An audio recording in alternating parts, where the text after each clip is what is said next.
Good morning from Panhandle Outdoors with Winston Chester. Panhandle Outdoors, your source for fishing, hunting, and information for folks who enjoy the great outdoors. Now sit back, relax. It's Panhandle Outdoors. Good morning, folks. Welcome to Panhandle Outdoors. I'm Winston Chester. I'm glad you're here this morning. Got a great show lined up, and we'll get started with our weather brought to us by Haney Technical Center right on Highway 77 and Baldwin Road. Principal Mike Heppenstall and staff will be glad to help you out. Run by there and visit those folks. Some great programs there. Now, this warmer trend continues. It's going to be a high today of 75. It's going to be really comfortable today. Low tonight only 51. I know some of y'all, I talked to some of y'all, I can smell some of these fireplaces. We had some fires going, a little cold snap, and got through Halloween okay and all. But now keep in mind the water temperature dropped down to 77. So that, you know, like 79 about 2 weeks ago. It's already down to 77. Take a look at our river readings, not much change at all. We keep showing the same thing. The Apalachicola is reading a .3, and it is really low in the Big River. And in Choctawhatchee, right at a foot. And it's really low in Choctawhatchee at Carabelle. That one foot reading is really low over there. Now, our tide reading, low tide here in Panama City is going to be 8:55 this morning, and a high tide at 10:44 tonight. Got a 1.1 foot range. Okay, well. That's all we're going to have on the weather. We've got some guests here in the studio, so we'll go and take our break, and we'll be right back. All right, welcome back, folks. Our boys from Kramer. Okay, good morning, guys. Good morning, Coach. How you doing? Tommy Barnes, Daniel Raffield. Well, first of all, I always got to ask, how's the trucks moving down there? It's unbelievable. We've been selling a lot of trucks this month. The month of October was it was twice as good as it was last year for us. You know, I was talking, we came in a little after Tommy. Tommy said the exact thing, so I know this is not rehearsed because it must have been a really good month. It was exceptionally great month. A lot of folks come out and got new vehicles. A lot of used were sold. The rebates we had for the 12s were unbelievable. You saved $8,000 off MSRP, and people just took full advantage of that. Yeah, and I used to not believe much in rebates and all, but I had experience with it. That really works. It works. Sure. I mean, well, you know, there's just so many rebates out there. You know, with like Farm Bureau insurance. A lot of the Air Force folks came out. We had some Navy guys, Coast Guard guys, and we always pay good, you know, real close attention to our servicemen. We appreciate your business. All right, well, let's talk about fishing a little bit now. Tommy, I know you and Daniel both been doing some fishing. What's been going on? We've been doing a little bit. Of course, you know, we had to pull out the stops when we go because, you know, we don't get just a little bit of time off working for Mr. Kramer. You know, he wants us out there on the front line. But, you know, the gulp shrimp, the gulp new penny is, my son's been catching some speckled trout over in Callaway Bayou. And of course, here it is right here. Of course, just a little jig head. Real simple to rig. I know I'm gonna put it right here. Let's see here. Just hang it right there. Go ahead and touch it, son. And, let's catch this moving. There it is. It's already moving. See, it's a live action, you know. But we just take that bait and put that hook right down through the head of it there, and come right out the bottom of it. Okay. And just hold it right there. You got it. Slide it up there like that. Slide it on up in there. But you bounce that on the bottom out there in the bait anywhere. Yeah, it's got that juice on it, boy. I mean, it smells good. He went over yesterday and caught one. I'm 15, 16 inches there in Callaway Bayou off the dock. And so I know the bigger speckled trout are starting to come in. Cook's Bayou is they're catching a few out there, and it's going to turn on just any day. You know how it is out there off Cook's Bayou right there off the bridge. And so, hey, it's getting that time. Yeah. What about the bass fishing? You had a look on bass fishing? Yeah, we were down on Sunday afternoon about a week ago, and down in the lower end of St. Mark's, where the river's, you know, East River cut, and they were doing pretty good. We caught several nice bass.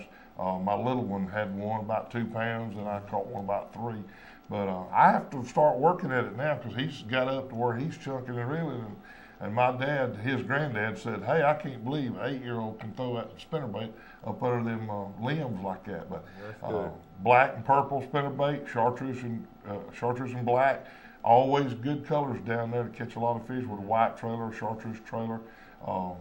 But they're catching them, so you know. You know, we were talking about earlier too. This time of year, like Lake Wimico and those feeder creeks in the Lake Wimico, those stripers are really starting to show up in hybrids. That's right. Now that's one of my favorite things to do in the wintertime. is to ease up to one of those Blackwater creeks when the tide's falling out good. You know, we got these northern winds coming in, the tide's sucking out, so that water's mixing right there, and them stripers and hybrids will get there in the mouth of those creeks and just load up, and you can go there and catch you a limit. And you better check on the limit, because I can't remember, you know. We had a good time last year. You went with me. I think me and Big Jack caught some stripers there in White City. Okay. Barge. Right just below before White you come to the City. team. There Yes, you go. Had a good time That's a catching those good guys. place, and that's where I caught that big one that's in my office. Yeah, Lord. I have caught that fish on a rattle trap, the big saltwater version, and there it is right there, folks. You can get it. Blue water, they've got them, but it's got bigger hooks. I pulled up there on a point just past the power lines there in that bend of the ICW, and I told the guys with me, I was on a guide trip, and I told them, I said, here, let me just check it out. Throwed it out at first cast. That old big one hit it, and I thought we'd hit the mother load, and that was the only one we caught there. it was a big one. I mounted it, and really I let the fish go, and I got a fiberglass mold. So somebody catch that fish again one day. Well, that's good too. It's amazing sometimes. You know, you do that when you fish, and you see a hot spot, and you go in there and you just catch one fish out of it. A lot of times it's a trophy one. That's exactly right. And like I said, those feeder creeks, what happened, you know, bringing all the bait out of there, and they're just flowing sitting there. out, they're just ganged up. Yeah, it's like just a meal to them. Yeah, So, sure is. what else do you use? Well, you know, some of this stuff is like unconventional saltwater stuff. It's bass stuff that we use. This is a rattling rogue. This is a diving rattling rogue. It's a little bit weighted. It sinks.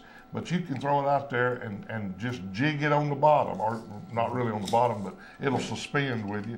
But that's a rattling rogue. Of course, I've got this one. Okay, that's a nice one. And then this is a topwater rattling rogue right there. That's called a rainbow trout. I like the black and silver, the gold and black, the rainbow trout. Just twitch it on top. I know some of the biggest speckled trout caught over in East Bay has been caught. An old man by the name of Love used to go into Callaway Bayou on the freezing cold mornings and catch them on a top water. Now he used a Rebel, a black and silver or a blue and silver, blue back, silver belly, but he'd just twitch that thing on top. And I'm talking about some 7-8 pound speckled trout, huge speckled trout. And so it's getting cool. I done told my son he's fishing within just a few hundred yards of where, I believe his name's Carl Love, and he's a good fisherman, and the guy that used to go to church with us, he told me about his seeing him, and he catches them right there, right behind the men's club there. Yeah, I know. Behind. Yeah, that's cool. All right, let's go and take a break, and we'll be back with some more of these fishing tackle. All right, sitting here, folks, welcome back. Sitting here with Daniel and Tommy, and we're talking about fishing and all, and these guys will sell you a truck or car anytime, but we also, these guys love the outdoors and come from a legacy of outdoorsmen. Hunting and fishing. Yes, Hunting sir. and fishing. And so we talked about this last segment, we talked about a lot of the baits and all. This segment, I think we're going to talk about some of the locations. I know Tommy, you and Daniel both go down Lake Wimico a lot. Do it. And we're going to go to St. Joe Bay. We're going to visit Daniel. Let's show the folks where your dad. Let's go and check in on him, Coach. We catch him this early. He might be getting a shower. Come on in on him. We're going to go up here to, okay. We're going to go up here, keep north of Black's Island up here. Lord, yeah. Come on in there. Come on in. Let's see. Hold on, we got to go back. Well, that's St. Joe. You go down St. Joe, curve around here. Slow up. Right here, Right Coach. there. You see the That's tail it, of the right canal? there. Right here. Come on in. All right, we're going to show the house. Let's go on in there. This is Presnell's Landing. A deep water canal right there. That's it, baby. I have swam a many a day out there in that water. Now that little canal right there, Daniel, has always had some good fish in it. Yes, for Presnell's Canal there, you got the old Dyker hole, which is right up here off of the canal. And it's always been notorious for good trout and flounder fishing. Okay, now let's move over here toward that little island. Yes, sir. We call that Elvis Island. That's what island you call that? Elvis Island. Elvis Island. Elvis Island. That's Well, how did it get that name? My mother. We always joke that's where Elvis went after he left.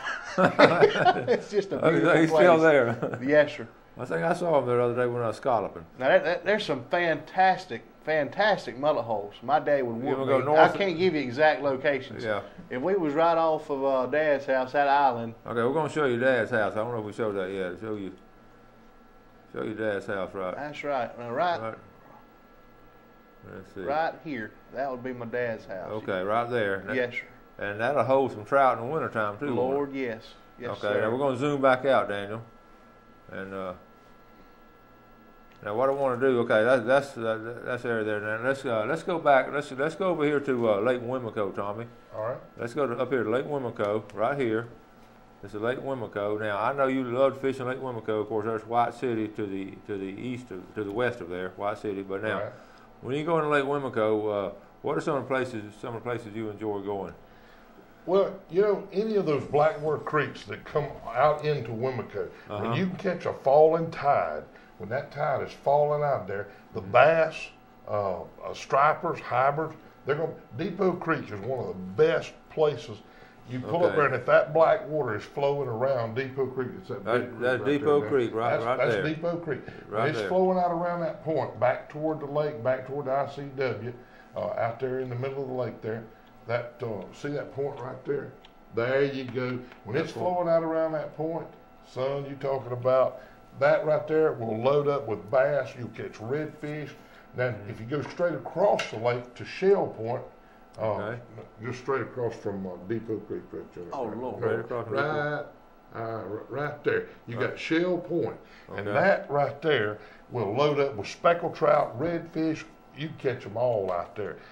Again, you can throw this rattling road. I've caught them on Sally. I've caught them on buzzbait. I caught an 8.5 pounder on a white buzzbait one day out there. Big old nice redfish. So. Okay, now let's go down the creek a little bit. From when you get out of Lake Wimico, you got I'm having to use Daniel's arm for an example. Okay, you got these feeder creeks. See that right there? That's big huckleberry right there. Okay. That creek right there. That's real deep right there. That one right there, that's little huckleberry. You go across here to this other one, any of these, then you go on up the river here, right in this bend right here, there's a Blackwater Creek.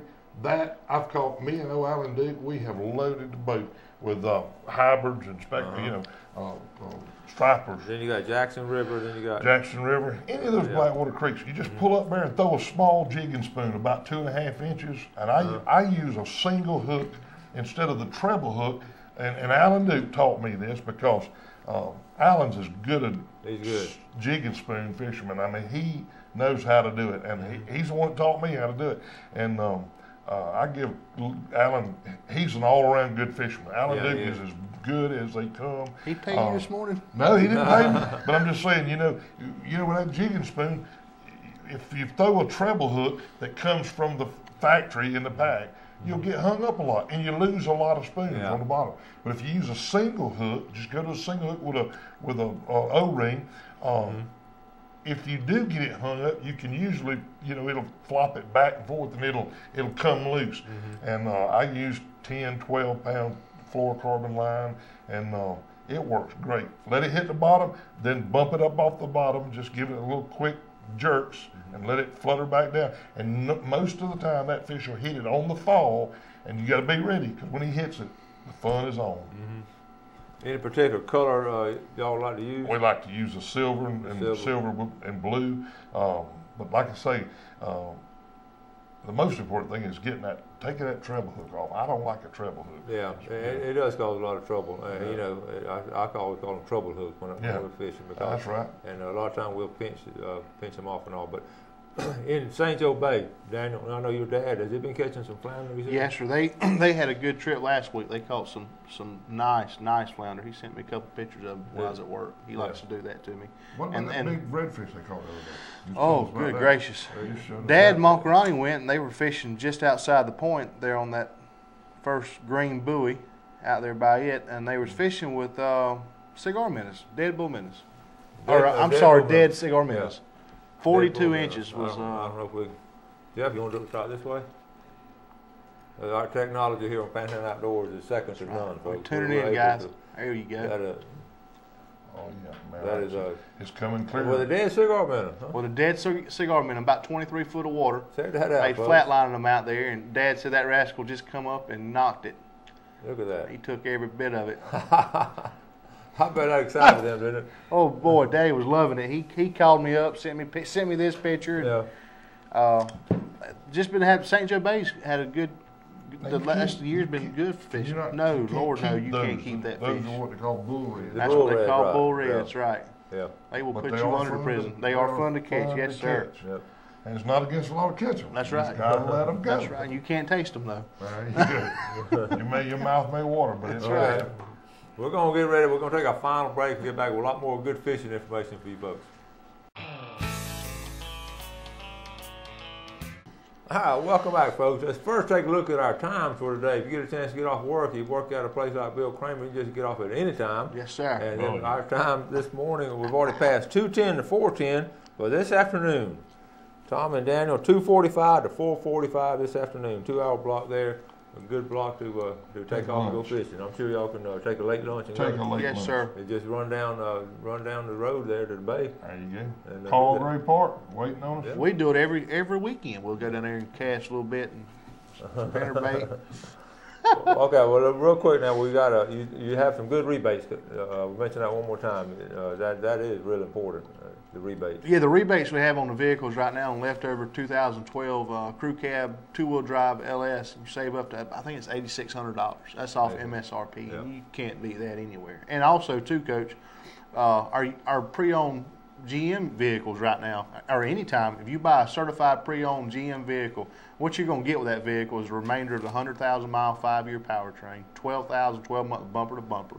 2-year, 30,000-mile free oil changes, tire rotation. That's unheard of in the used car industry. Nobody does that. What about the loaner vehicle? Yeah, and also too, Bill Kramer Chevrolet is the only dealership in the Southeast United States that if you bring your vehicle to us and you bought a pre-owned certified vehicle, we'll give you a brand new vehicle to drive while yours is in the shop. And that means a lot to folks because they don't have to go out and rent a car. They're dead time. They're not waiting on somebody to haul them back and forth. We're going to pick up the bill on that and take care of everything for you. We usually keep about 30 cars, especially during the summertime. It's amazing to me. I didn't realize this. A lot more people get their car serviced in the spring, fall, and summer than they do in the winter. Yeah. So we downsize our fleet there during the wintertime, but we keep about 30 to 32 cars in trucks. We've got Cadillacs, we've got Impalas, we've got Buicks, we've got Malibus. That's right. We've got trucks. For the truck guy, hey, you want to get your truck serviced? Drop it off. Call us, make an appointment with the service department. We'll have your truck. Drop it off. We'll have your truck ready to go. You can go on to work, do what you got to do. If you need to go pick up your boat, most of them's got trailer balls on them or trailer hitches where you can slide one in. Go get your boat, get ready, and come back and pick your truck up. I want to mention another program that we just started that I'm actually spearheading. I got chosen to be in charge of, but we're doing consignments now at Bill Kramer Coach, and what we're doing, if you have a vehicle that you're trying to sell, you'll bring it to me, I'll put it on the lot and sell it for you. And there's a few things that go along with that. It's pretty easy to do, and I can get into the contracts and all that later on when you come see us, but let us sell your car for you. We take in trades. We've got the banks. We've got the salesman to sell your vehicle. We kind of take the hassle off of you trying to sell a vehicle. If you've ever sold a car or truck, Coach, that's a pain in the hind end. Yeah. Trying to deal with that. So come see us. We got a lot to offer at Bill Kramer Chevrolet. We spend an awful lot of money every month advertising. Yeah, we don't want some of your business. We want all your business. We appreciate that. All right, now, a lot of you guys down there enjoy the outdoors. Right? Lord, yes. Y'all always talking about they're like us. They just don't have enough time off to go enjoy it. That's right. Well, okay. What are y'all, we're going in, fall is here, getting ready, winter's right around the corner. Y'all getting ready to do some squirrel hunting? I'm ready. That's what I was, the other day I was coming down the river up there and I was above Piney Reach up there. And that's below River Styx, if anybody on the river. Well, I was easing along there just chunking a spinnerbait, and I came on a houseboat. 2 guys out there, and I could see on the back of the houseboat they was working, and I was just kind of, keeping my eye on them there. Mm-hmm. And I said, "How y'all doing?" They said, "Doing good, doing good." I said, "Doing a little maintenance." He said, "Yeah, getting ready, He said, 2 weekends in a row, we've been there painting and fixing up. I could see the river, out there on the side of the river. They had it all weed-eated and everything. Yeah. Had their camp set up in their houseboat. And I said, "Y'all getting ready for squirrel season?" He said, "That's right." Mm-hmm. He said, "It'll be in here in just a couple of weeks." And it's just a way of life. That's one of my fondest memories is going squirrel hunting with my Uncle Gene and Walter Wilder at the river. And Walter Wilder had these 3 dogs. They were terriers, and that's what he used to retrieve his squirrels with. Yeah. And they were the dadgummest little things. You'd watch them jump out and go get squirrels, come back to the boat. But my Uncle Gene, he loved to squirrel hunt. And he would do it out of his boat with the trolling motor going. Yeah. This is years ago. This 30 It's before they enacted Lord, that yeah, law. that's right. That's Oh, right. yeah, okay. That's right. That's right. This Well, what do they call that when your statute of limitations already run out? That's right. But I still do squirrel hunt. It's a fun activity. And it don't cost a whole lot of money to do it if you're a good shot. You know, I always fond memories of we're talking with the Taunton family about how they do it every year with kids. They've had a Taunton family children's home, and those people come back every year and squirrel hunt. And it's really a neat thing. It's just a way of life. It is. My little 8-year-old, he can't wait to. You know, he likes to eat them things too. So you know, Now, what is it? Does he shoot a 410 or does he shoot a 22? Actually, he's got a 410, but I think this year he's going to shoot a 20 gauge. 20 gauge. 20 gauge. I've got a 12 gauge, but it kicks a little too much. That's overkill. You need like a little 22. You're shooting 20 eyes. Yeah, and squirrel hunting is it's good to do with a kid when you teach them how to hunt, how to use a gun, because you can take a kid out in the woods and get quiet with him and enjoy his company, and you can go out and really have a good time, learn how to shoot a gun. And like I say, you just had some great memories of doing that. Yes, sir. Yes, sir. Up, and sure did. Do that. We'd always go up to the Big Ten, my whole family. We'd usually leave the day after Christmas, and we'd go up there for a week, and it'd be all my dad, my uncles, and my cousins, and we just had a big old time. I didn't know no better family time. You know, I remember, like you said, the fond memories. I remember Dad taking me and my brother, and my uncle took his son, and then we had a couple more. And I back then I was little, so he went down. I remember us putting in there. We put in at Bryant's Landing, and we went down the river, hit the big river, and then went up. Well, Dad told us he was taking us to a special place, you know. So we went up there, and years later, I found out, you know, that it's Battle Bend. Everybody knows where Battle Bend is. Yeah. That's where the river was straightened, you know, and the bend was cut out of well, that created an island. Yeah. Well, Dad had a reason for that.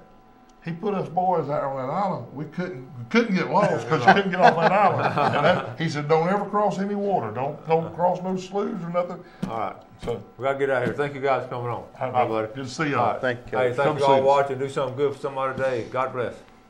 Thanks for joining us for Panhandle Outdoors with Winston Chester. Panhandle Outdoors features hunting, fishing, and other activities and information to help you enjoy the great outdoors. Join us next time for Panhandle Outdoors.